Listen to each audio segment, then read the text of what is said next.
Demon Head Wikipedia. Demon Head?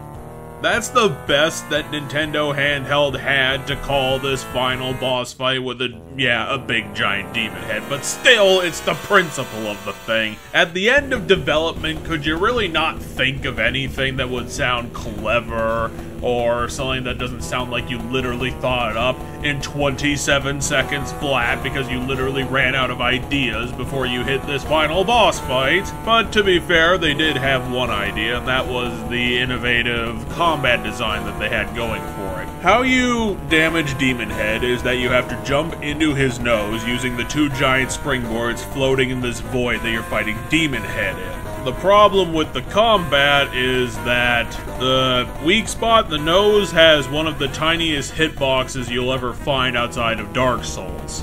Like, it is completely ridiculous trying to hit this thing. It's not like the fight itself is that hard. Demon Head has some fire breath, which covers half the platform. He has some very slow demon claw attacks. It really just comes down to the jumping thing, and it's really hard to do because your arc only arcs in one direction. Demon Head is both flying from left to right of the screen and going up and down, so trying to do this precisely is a fool's game, even before you add in the fact that Demon Head is invisible for half the boss fight, which is almost always bullshit. How the hell are you gonna tell me that this is a culmination of our skills, a test to the extreme, when you frickin' covered the boss in that frickin' Harry Potter sneak cloak thing that he had? Like, this is frickin' ridiculous, and not even good games were immune from doing this stupid bullshit. Crossbreed Priscilla, again from Dark Souls, it was kind of a bullshit boss. It probably would have been a lot better if she had temporary visibility, which Demon Head does have, which kind of helps, but again, he's moving so fast that it's very hard to time the attacks because it doesn't seem like he follows a singular track. It seems to be constantly changing.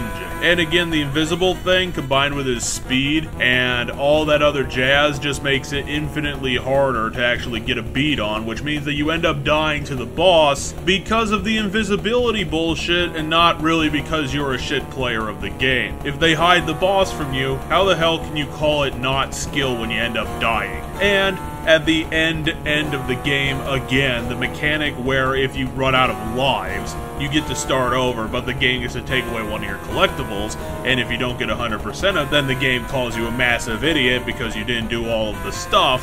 Where is the biggest sign reading insult to injury that you could possibly find? Because you should put it right frickin' here. Demon Head is not the culmination of everything in the game, and the most satisfying set piece it had as the final boss. Demon Head is just a bad idea stretched over some unassuming, bare-bones designed gameplay. I'll give it something. The arena, the whole void thing was very interesting. Demon Head himself has a great design. If I had properly emulated it, it would look incredibly creepy. But other than that, it's just annoying.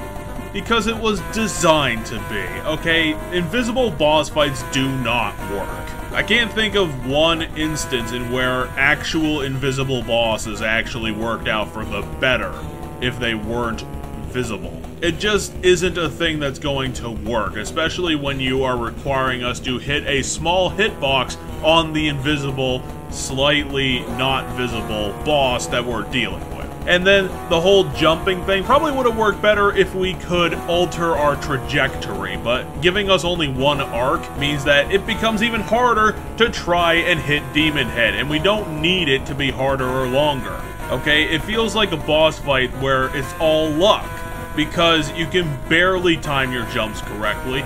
You can't really follow Demon Head because it keeps flashing out of existence.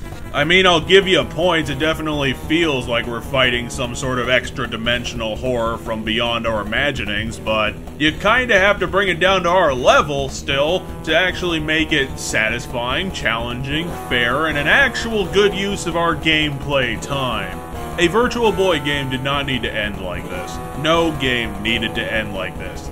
You could have made it challenging in a way that wasn't bullshit. That should have been your standard to aim for. This, it may be technologically impressive, but you ended up creating an irritating waste of my time. Thanks for that.